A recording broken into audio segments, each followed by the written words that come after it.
everyone. Hey, welcome to another episode of The Front. Today it's Wednesday, which means we're going to be doing a live leadership lesson, and I'm going to get to that shortly. Do me a favor, if you would, just a quick reminder, you can check out the website at leadtheteam.net for free sales training, for motivational content, and for leadership tips. Also, you can cruise on over to leadtheteam.tv and subscribe to the YouTube channel there. Whether you're on Facebook or YouTube, make sure you hit that little icon that says notify me when this channel is going live, because I would love to have you join me on either the live sessions or get notified when I'm uploading new episodes. So today I am going to be going live with actually a very good friend of mine. He is a leader in the automotive space. He is an absolutely awesome human being. I'm going to be going live here in just a moment with my good friend Dan Moore right after this. Thanks for tuning in to Lead the Teams, The Front. Boom! And there he is just on my, whoops, that way. Mr. Dan Moore. He is the president of VistaDash. He is a extremely well-known figure in the automotive space. He's an amazing leader, an amazing marketer. I know from what I hear, at least what you present online, an amazing husband and dad, right? So Dan, good evening. How are you doing tonight, man? Good, man. Hey, thanks so much for having me on. I'm excited about this one. You know, it's been something we've gone back and forth on, so I'm sure it'll be lively tonight. Absolutely it will. I'm going to click over here. Whoops. There we go. I got to click over there so I can see who's live in the chat rooms. For anybody who is tuning in to us live, I do stream this on my personal Facebook page. I will repost the podcast page on the Lead the Team podcast and on the Front Facebook page. And we're live on YouTube and my personal page right now, but I think I said that. But so anyway, getting into it, Dan. Hey man, I'm excited that you're here. So let's talk about, we're going to be talking about some leadership tonight, and we're going to be talking a little bit about marketing. I know, like you said, we've kicked this around for a little bit. For the viewers that are here, and if there's someone that's been living under a rock and doesn't know who you are, right? Do me a favor, and if you would, just share a little bit, give a brief history of who you are, kind of what's your business background, what's Dan Moore all about? Yeah, no, so great. So currently, president of VistaDash, marketing intelligence tool in the automotive space. Spent a majority of my career in the automotive industry. Started out selling cars at the age of 19, and then progressed my way through the dealership. So, passion towards auto has always kind of been in the DNA, which then kind of morphed into the, marketing and the technology side. So which then transferred over to the vendor side of automotive, which is where I'm at today. So that's a quick rundown. Obviously, life has much more journey, but keep going on. Keep going, man. A little more journey. Journey. Yeah, a little more journey. Obviously, proud thing is like you said, if you follow me on Facebook, my 3 daughters, my wife, that's why we get up and do what we do every day is for our family. So I'm blessed for that. But with VistaDash, our sole purpose is really helping dealers cut through the marketing noise, help them channel where their marketing opportunities are. So it's been a big passion of mine. Obviously, Mike, you've seen me speak at a few different places. It's always been core to me, to helping dealers and really kind of, shift what we're doing in the marketing arena in automotive.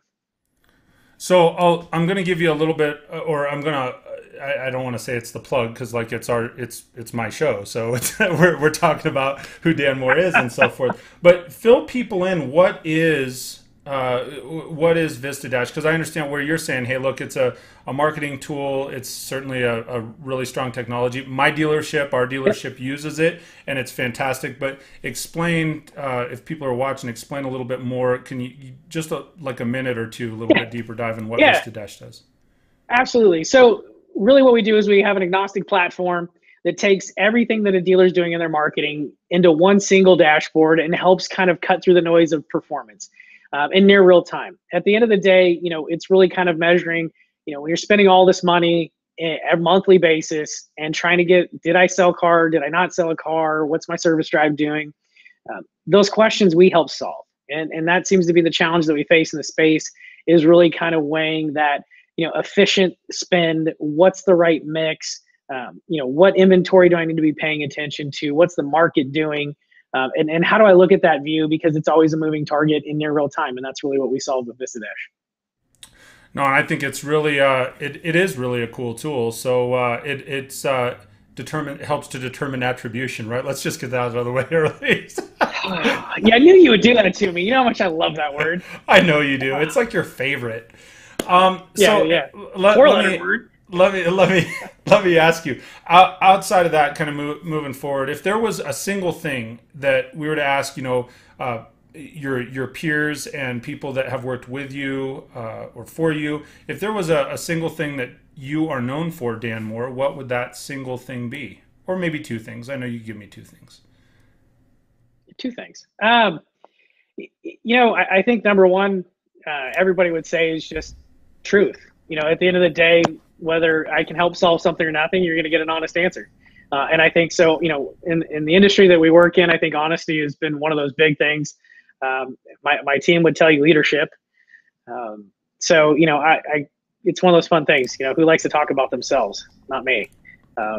So I would just say the integrity side of what I do and how I represent myself would be number one. And then number two is just building really good teams.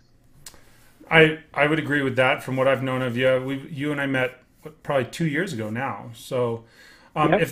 if there was something you wanted to be remembered for as we're going through this, if there's something, oh yeah, attribution. No, I'm really, if there was something you wanted to be remembered for, like what your legacy that when people are looking back and they say, hey, Dan Moore, and it could tie in with the first one, certainly integrity and leadership and building teams. I think those are strong. Would those be the same thing, or would you have something else that you'd add to that mix? Yeah, if you're getting into legacy, I would say it's quite simply, husband and father. I mean, to me, that's the most important legacy. I mean, business is great, success, all the things that we strive for in life, but at the end, your legacy is left with your family. So that would be where I would hang that hat. I think that's awesome. I kind of anticipated that from you, Dan. So let's get into. Yeah, I feel like you set me up on that one. What's that? Yeah, I set you up. I kind of feel like you set me up on that one. So getting in and talking about leadership, because you and I were having a little bit of conversation beforehand, and I was talking about, like, for me, hey, I'm looking taglines and mottos and those kind of things as far as my website and some of that stuff with where I'm headed. And you actually had some really good input, some insights, some advice as we were having that discussion. So what kind of key characteristics, as we're diving into leadership, what could you expand on are some really key characteristics of leaders, and not just the ones that talk about it, but that actually are considered leaders?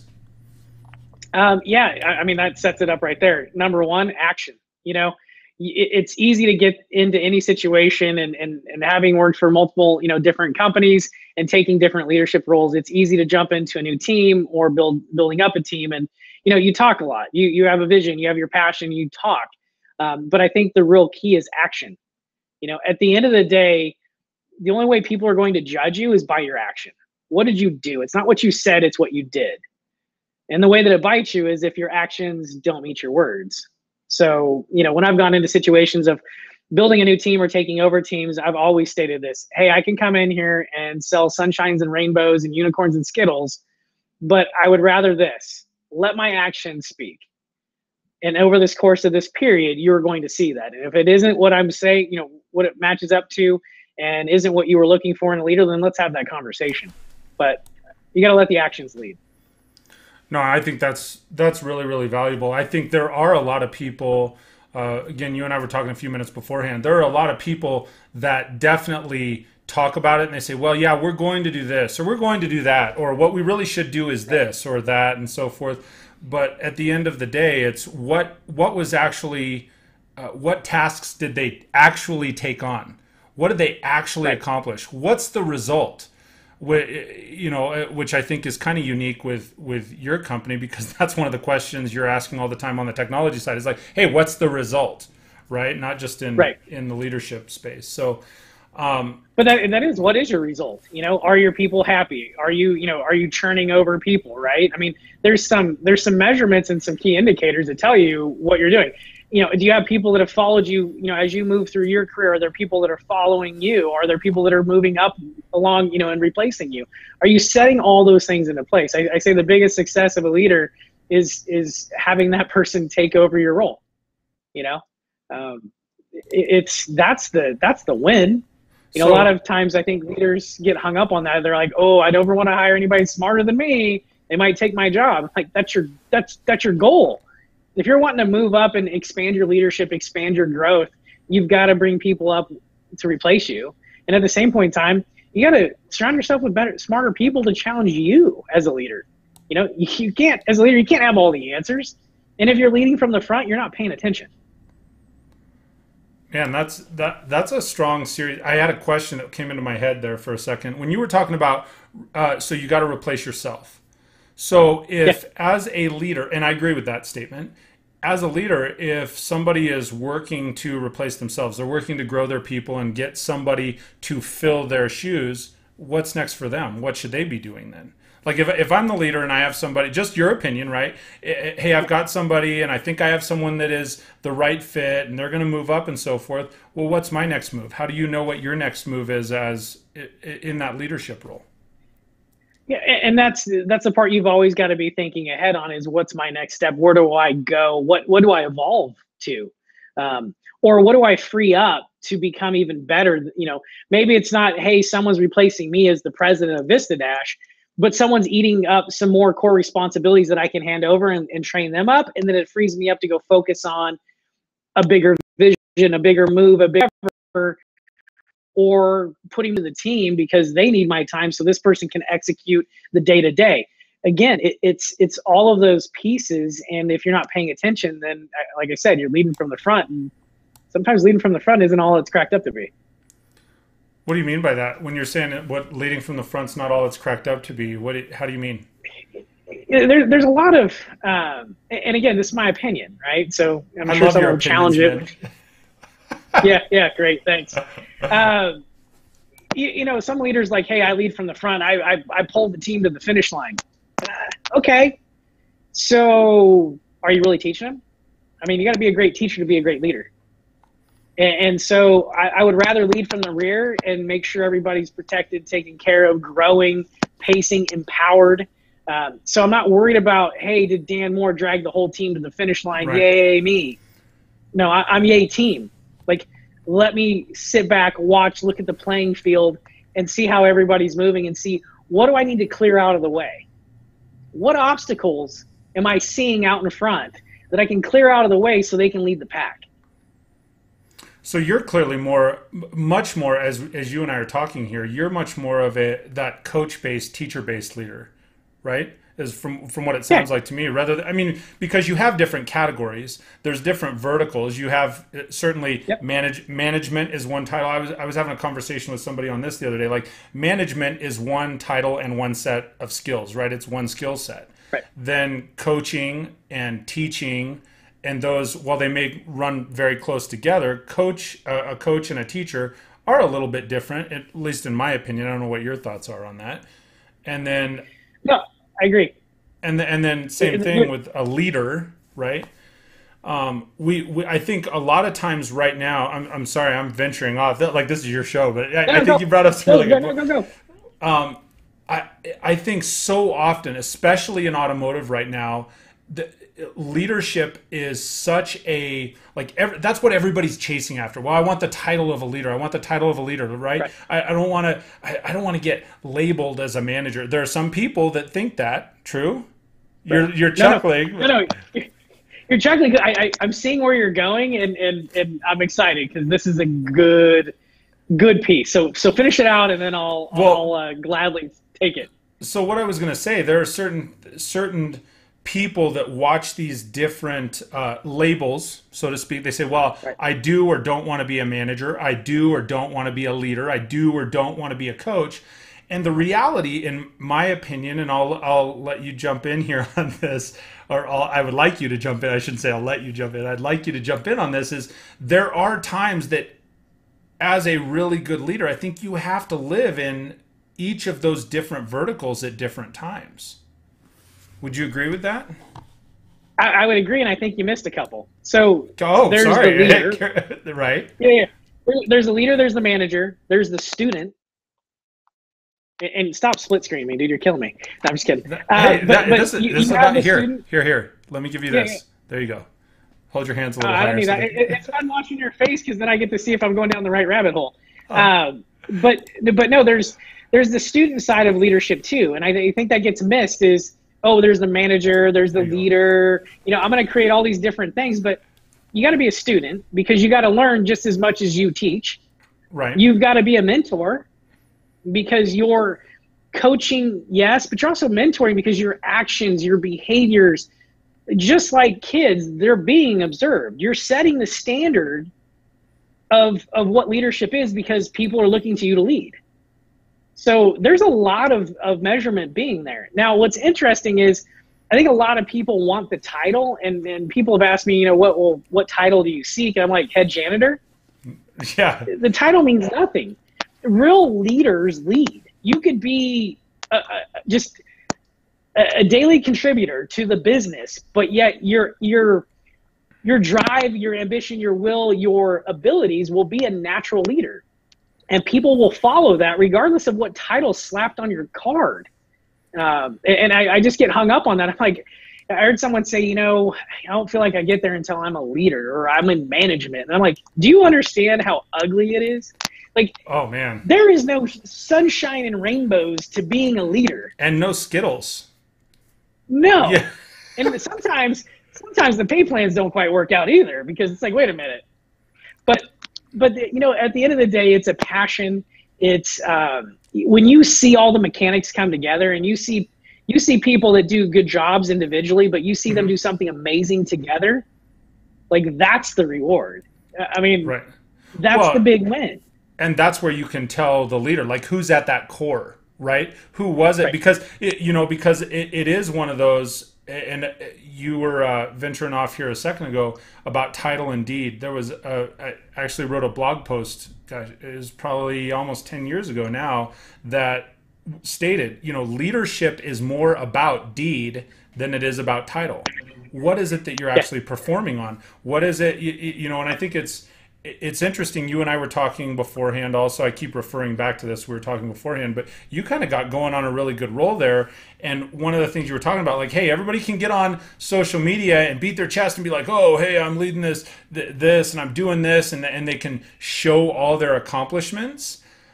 Oftentimes, though, people that are really accomplishing stuff, that are running hard and fast and producing results, are not the ones beating their chest on social media. True? Right. No, there's a mix. I mean, here's the thing. I feel like we're going down the realm of politics. Everybody. There are some people that talk about leadership on social media and they are really leading. There are others that are hyping it up. And so I don't want to be like, hey, blanket statement. Right. I get that. But here's the thing. There's a balance, and at the same point in time, like myself, I'm just not that guy. I'm behind. I'm like I always tell people, I'm kind of like the Wizard of Oz. I'm the guy behind the curtain. Yeah, I've heard you say that. You've actually said that to me before. Because you know what, I don't need to shine. I want my team to shine. Like they're the ones doing the job. They're the ones executing every day. It's funny. People are like, oh, you're doing a great job with Vista. I'm like, hey, thanks, but there's a whole team, and teamwork makes the dream work. I mean, this is how it gets done. Like there's no. If you've ever watched companies and you think, oh, that guy's a key player, man, if he leaves, that whole company's going in the ditch. Boom, gone. Company's still going. Right. So, there's a little fake side to that whole story. I mean, yes, there's great leaders. They leave an impact. They make an impact. Things change. But if they've done the right thing, when that leader leaves, the team steps up. That's why the business never skips a beat. Absolutely. And I wholeheartedly, I find myself when I'm interviewing people on the show that I find myself a lot going, oh man, I absolutely agree. Oh, it's the best thing ever. But it is like it's so fun to hear different people articulated in a different manner than what I would, and so it just lights me up. I get all excited about that. And part of the reason I split screen you, just so you know, normally I'm taking notes so that I can come back with really good questions and so forth. And you're like, yeah, no, you don't need notes. Hey, so all I see is this big screen with me on it. I'm like, please stop that. I think it's awesome to have the big screen with you on it. So I've heard it said before, and you said this just a moment ago, but I want to recap it.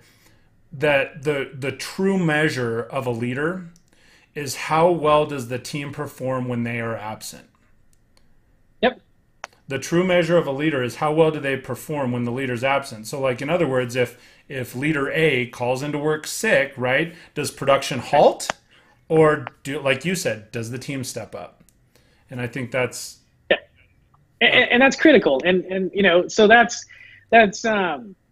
speaks volumes right there. If the business runs without you, the business is running.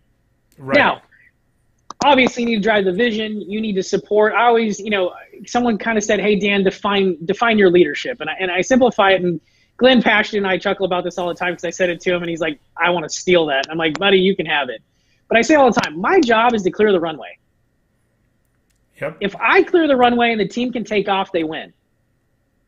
Because there's enough distraction, enough noise just in your day-to-day life. My job is to clear all that noise of the business out of the way. From whatever kind of like garbage it's going on, maybe the system had an outage, I don't know, it's technology, whatever. I need to clear all that out so they can get off the ground and take off and do what they need to do. That's where I come in as a leader. It just makes more sense. Sometimes we get caught up in so many of our own things. It's like, no, focus on the team, focus on making their life easy so they can accomplish what they want to accomplish. Right. And on the flip side of it, if you don't clear the runway, the plane's headed down it. The plane's headed down the runway. Something very small can create a mammoth impact in the wrong direction. Oh, right? Big time. I mean, think about it. You things that creates the most disruption is cancer. Right. And when I say that, I say that with all the love in the world, but sometimes they're just people. No matter what you do, no matter how great you think you are, you can't cure it. And Right. if you let it in there and it keeps going, it just eats away. And pretty soon your runway got a lot shorter. Yeah. So, oh man, yeah. So you gotta be aware. Let me ask you. I'm gonna shift gears here for just a second, or a little bit of shift gears. So, because a lot of people will say that leadership is about finding your passion, right? Running a good business, running a quality business, and being a good leader is about finding what your passion is so that you can excel at it. Yep. First off, you agree with that statement to a point? Oh, I think so. But it plays a kind of an interesting line though, because when you say passion, I can wake up today and say I'm very passionate about leadership. Doesn't mean I'm going to be a good leader. True. Or hey, I really perform, so I should be a leader. Oh man, that's the biggest farce, right? And we are so guilty. Okay, if all the automotive people that are watching right now, hey, a couple quick things. I'm going to give some shout outs because I saw some people go by here. Frank Cross. There are some people.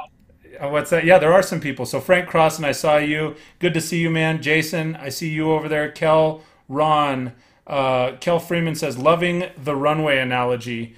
I just want to clear up. You were talking about like an airplane runway, right? You're not talking about like of course, like the model runway.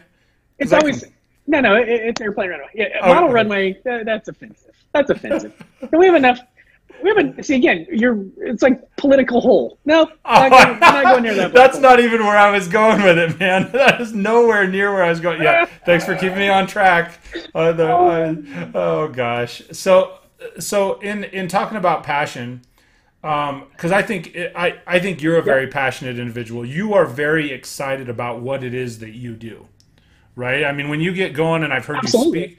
I've heard you speak on the subject. I've heard about the whole technology of it and the way that your technology works, and when you're tying in with other vendors and other partners and whatever it is that someone would like to label that group, other technology people, right? Right. But I know you're very passionate about it. If you were giving advice to somebody else about finding their passion, what would you say? What advice would you give to someone that's trying to figure out, like, hey, here's what I really want to do. Here's what I'm really amped and excited about. How can they expand on that? What advice would you give to someone to explore, expand, or find their passion? Yeah. So, I mean, first off, obviously I'm looking at the threads too, and I would say, Gardner said, hey, you can't cheat passion. Agreed. There's no passion's passion. You have it or you don't. And I think that first I ask this question to people a lot is, you know, who do you want to be when you grow up? And why that's cute and funny, there's some depth to that, because passion is in your DNA as far as what motivates you, what makes you excited. And we don't, some people have childhood dreams. Hey, I'm going to get up, I want to be an astronaut. How many of us thought we want to be an astronaut? I'm like, yeah, I'm the furthest thing from what I wanted to be when I was like 5. But when you kind of get into that swim lane and you find your spot, for me, it's marketing, but yet it's the metrics behind it that really excite me and get me really passionate about what we're doing, right?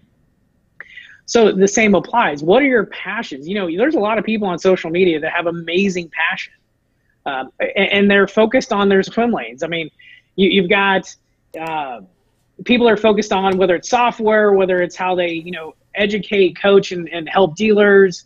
There's such a mixed bag of passion in our industry. It's so fun to watch because you do see it. And I think what my thought to people, or at least my suggestion is once you understand your passion, which sometimes, you can't force it. And I agree with Jason, you can't cheat it. Right. So first you have to identify it. And I can't identify everybody's passion. So once you identify what really gets you excited, you believe in 100%, you're totally convicted about it, that conviction comes through no matter what you're doing. Then you lock in on, okay, now how do I grow it? How do I develop it? And where does it apply? And I think sometimes too, especially in auto, sometimes it can be a little misguided. So, there's a lot of people out there that have amazing passion, but it's like, figure out your swim lane. Right. Don't be a master all in a jack and nut. I mean, like you've got to hone in on where's your sweet spot, where do you fit in, and how can you maximize that threshold? Because you can't do everything, and that goes back to leadership. That's why you build a team around. Hey, you have strengths and you have weaknesses.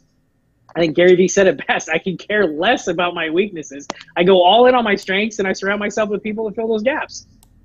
Hello, that's brilliance. That's what you do, because you can't be good at everything. No, I agree with that. And I think what often happens, though, is people, and especially newer leaders, when they're getting in there, and you said this at the very end, was, hey, you get in and they focus on their strengths. Newer leaders do want to be everything to everybody. That's and you can't. No. And that is something that when you try to do that, it does create failure. it creates struggle. It creates anxiety and frustration in the team, because you're doing something at 50% value that somebody else could be performing at 80 or 90%. Just give it to them and let them do it at 80, 90, 100% if they're good at it and passionate about it. Well, and some good advice I got in the younger side of coming up through leadership was, it's like, why are you doing the $5 an hour job? No offense, but why are you doing that? So some people get caught up in some of the wrong things, and they get so focused in on, I got to do this. And it's like, how is that helping the business? How is that helping the team? How is that helping you? Right. And when you go through that kind of that little check and balance, you're like, oh yeah, you're right. That's kind of dumb. I don't think there are any $5 an hour jobs anymore. But I get what you're saying. Last time I checked, I know minimum's gone up quite a bit, but I'm just saying, if you put it in that mindset of, and even if you want to get simpler, what's your time worth? What are you worth? When you accept that little piece of humble pie and go, what's my worth? Right. And then you go and say, well, why am I doing this? I think that's where leaders get hung up. Can I automate it? Can I offload it? Is that something somebody else can do? Is that, like, delegation is part of leadership. And I think people sometimes, sometimes I think that we go one of two ways: over delegate and do everything. But someone has to, it's like, hey, there's a middle here. It's a happy medium. There's a balancing act, right? I mean, you have to be present. You can't just not do anything. All right. Let's be clear. So I think that self-awareness is a critical mass in leadership. If you're not self-aware to what you're doing, how you're operating, and you're not checking yourself at the door, there's problems. I mean, hey, let's be honest. We all have bad days. And here's what I'll tell anybody coming up, young leaders: you're going to have a bad day.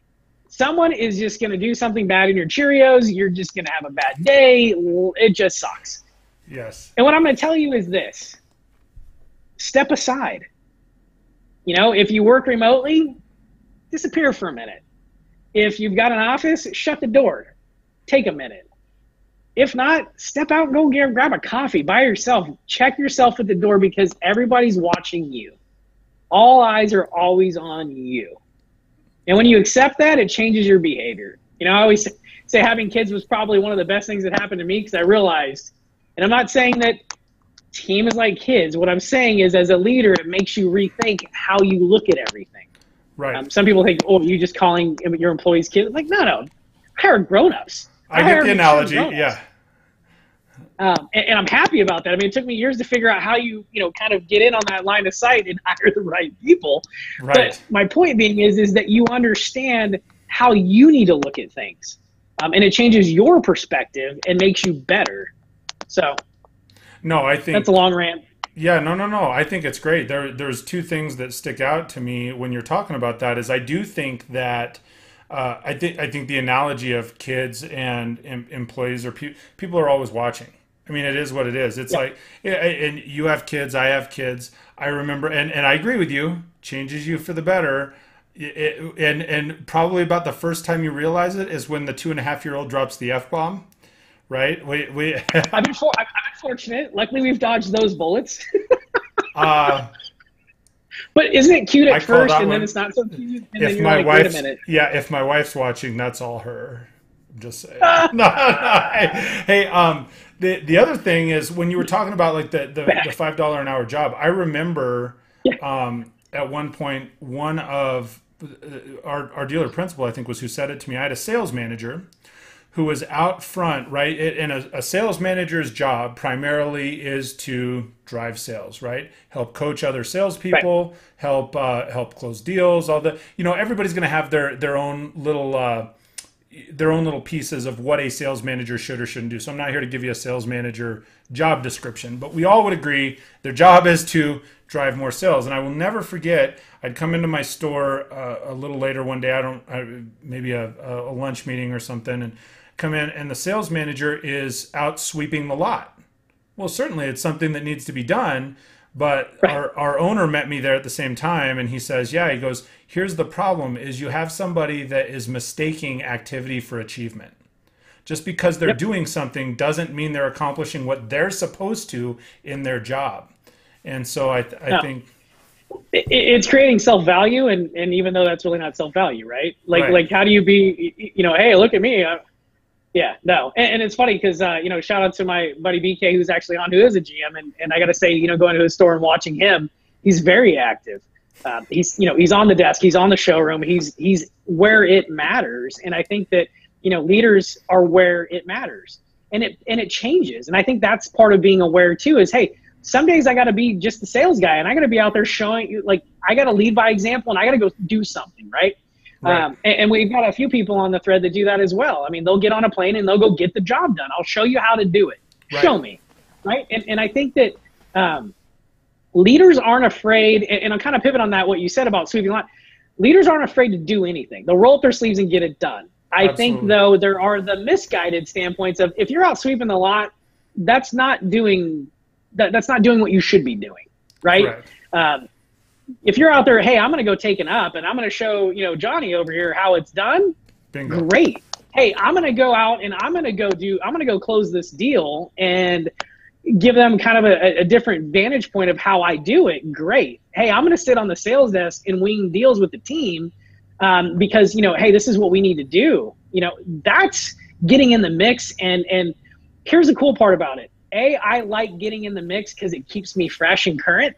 And it's fun, but at the same point in time, your people love you for it because you're getting elbow to elbow. And you know what? They're realizing, hey, maybe you pick up on the pain. And I always say, you can't fix a problem you can't see. Right. And, I've had that challenge. I've got a small team working with dealers every day. And God bless these marketing strategists of ours. They work like, I don't even know, I'm blessed because they just go get it done. But here's the thing. I listen.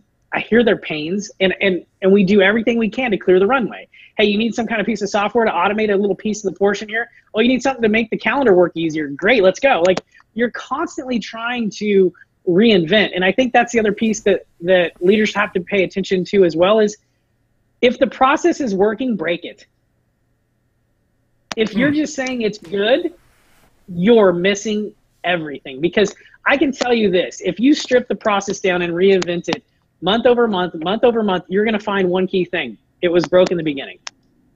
Because 9 times out of 10, you built a process on a broken process. And by the time you've got that snowball so fat and happy, you can't even unwind it.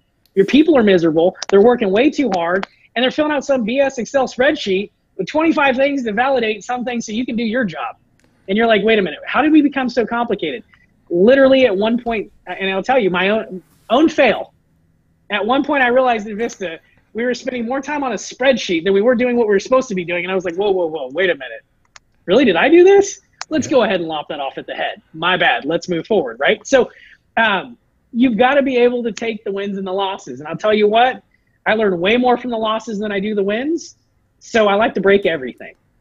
Repeat that statement for me. What'd you say? If it's working good, break it? Was that exactly what you said? If it's working good, break it. If it's working good, break it. Someone needs to type that in the sidebar, because I'm putting that as your quote. Because I always do a blog afterwards. That's going to be Dan Moore's quote. If it's working good, break it. Right? Break it. Well, no, and here's the thing, though, guys. Like at the core, and I'm not preaching anything new here. What I'm saying is, I don't ever want to be Blockbuster. No, that's true. Absolutely. And leaders have to evolve and stay relevant. Right. And here's the thing. It's not about the company. Like, people go, Blockbuster, great company model that failed. Whoa. Leadership failed. Right.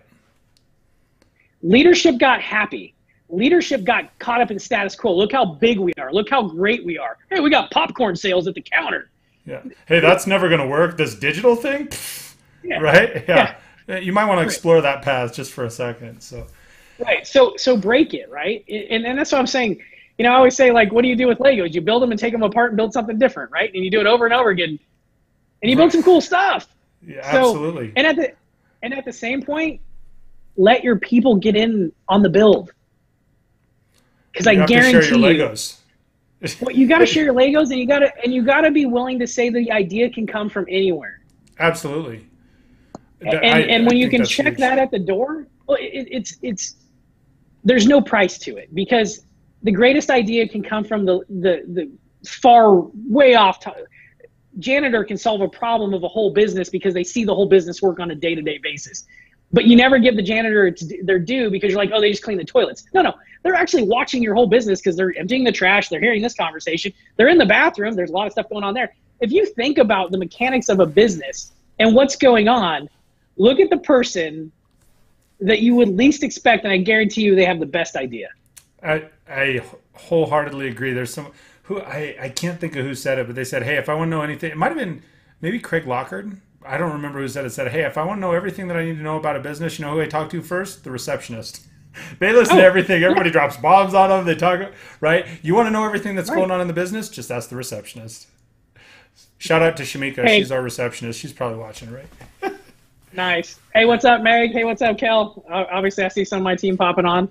Absolutely. That's awesome. They're going to hold me accountable, because I guarantee you if I go off the rails, they'll call BS on me. I love my team.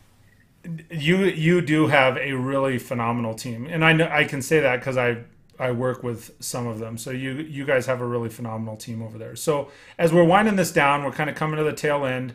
Any closing thoughts from you? Any final thoughts? Like, if you have somebody that is coming up that's newer in leadership, because we all talk about, like, hey, and you've heard me pose this question before. Hey, if you could go back in time and give yourself this, give yourself the best advice, and so on and so forth. But we can't, right? I think Brian BK, you called him, said, hey, $5 an hour. That shows how old Dan is. I was there too, man. My first job, I was $3.75 an hour. So let me ask you, if you could give this next generation of leaders coming up, if there was one or two tidbits that you haven't already dropped. We said you were going to drop knowledge bombs tonight. If there was something else, any closing thoughts that you would share? One. I think probably about 40 minutes of them. They're awesome, man. I appreciate you doing this with me. Yeah, absolutely, man. Yeah, so to wrap it up, and it's funny because someone on here is going to chuckle when I say this because they may have heard it. Anybody that's coming up, you can't know everything. I don't know everything. You don't know everything. But here's what you got to know. You have a network of people that you can reach out to that know. So check your ego at the door as a young leader. Reach out to people, ask the questions, validate your thoughts, bounce ideas off of people, challenge the way you think. Don't just go execute, take the power trip. Oh, I'm manager now, I'm going to go mold all these people. Because I'm going to tell you this right now. There's not a single person on your team that matches another person on your team. Each individual is different. Each individual has a different motivation, a different agenda, a different thought process, different fundamentals. They're different. And if you don't respect that, and if you don't nurture that, grow that, feed it, you are missing the boat. So that's my quick wrap up. That's awesome, Dan. Thank you so much. So if for the people that are watching this, whether they watch live, I know we had a few from my team, a few from your team, certainly some mutual friends that have joined in on many different feeds here. I've got the YouTube feed over here on my left. So if someone were wanting to get a hold of you, if they wanted to contact Dan, because you just said, hey, look, you got this network of people. If you're now their network of people, how would they reach out and contact you? What's the best way for them to reach out to Dan Moore? I'm available by homing pigeon, messenger. No, obviously social media is easy. You can message me, Sure. Dan at vista-.com, pretty easy. However, any way you can reach me, I'm available. And if I see you at conferences or wherever and you just want to, sit down, pick my brain, whatever, I am always open. That's the one thing that I think is you always got to pay it forward. And I'll tell you what, I've had a lot of great people help me through my career, through my journey, and I just want to pay it forward. That's awesome, Dan. Thank you so much. I'm going to go ahead and take us out here. So just hang tight. All right, so that brings us to a close of another live leadership lesson from the front. Thank you so much for taking the time to tune in and join Dan Moore and I. If you're joining live, one thing I always forget at the beginning, but the advantage is now you've seen the whole show. So if you've gained something out of this, just smash that share button. Go ahead and share it on your social media. Share it on any of your channels, Facebook, LinkedIn, Twitter, you name it. Click that share button. Make sure as a reminder, click the notification icon so you get notified when I'm dropping new episodes, either live leadership lessons like this, or I am still doing this Wednesdays. And then Sundays, I'm normally doing a pre-recorded show or a replay from a very popular, highly requested show that I've done in the past. So I would love to continue to have you join me. And I will tell you what, until we speak next, I think that's everything. So until we speak next, everybody, thank you so much for taking the time to tune in, and I hope you have an absolutely fantastic day. We'll talk to you soon, everybody.